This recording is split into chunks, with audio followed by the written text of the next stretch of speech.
confront les lois. Est-ce que vous n'avez pas donné le signal originel de tout ce qu'on voit lors de Tiananmen 1989? Vous savez à quel point pour nous occidentaux il y avait énormément d'espoir. 1989 c'était la chute du mur de Berlin. On se disait l'Union soviétique est en train de s'écrouler, elle va bientôt s'écrouler. Là il va y avoir, des historiens le disaient, il va y avoir une sorte d'universalité libérale, démocrate, et pendant ce temps chez vous en Chine, il y avait cela, la répression de Tiananmen, des centaines, peut-être des milliers de morts que votre régime causait. Est-ce que là, vous donniez déjà le système, le signal contraire, c'est-à-dire un autre régime autoritaire tiendra une partie du monde? Alors, ce que vous avez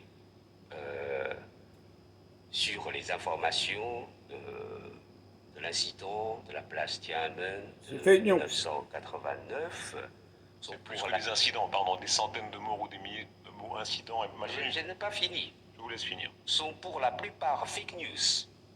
Il n'y a pas tant de morts dans les civils.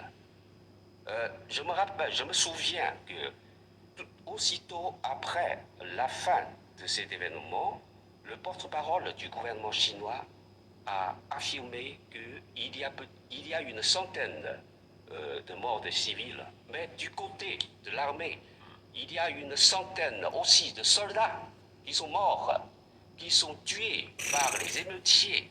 Donc la mort des soi-disant civils sont pour la plupart émeutiers. Excellent, c'est du révisionnisme historique, vous le savez bien. Des étudiants, nos envoyés spéciaux, Les envoyés de la presse étaient là, ils ont vu ça.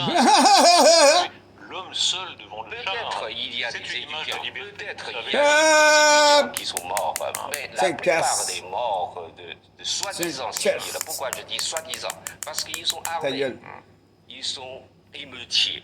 Est-ce que ça n'est pas une marque historique profonde de ce régime? Pardon, vous savez bien, il y a eu un Nuremberg pour l'Allemagne, en France, une conscience tardive. C'est tout à fait différent. On va en parler dans un instant. C'est tout à fait différent. Le Veldiv, il y a eu des crimes de guerre aussi en France, mais les crimes massifs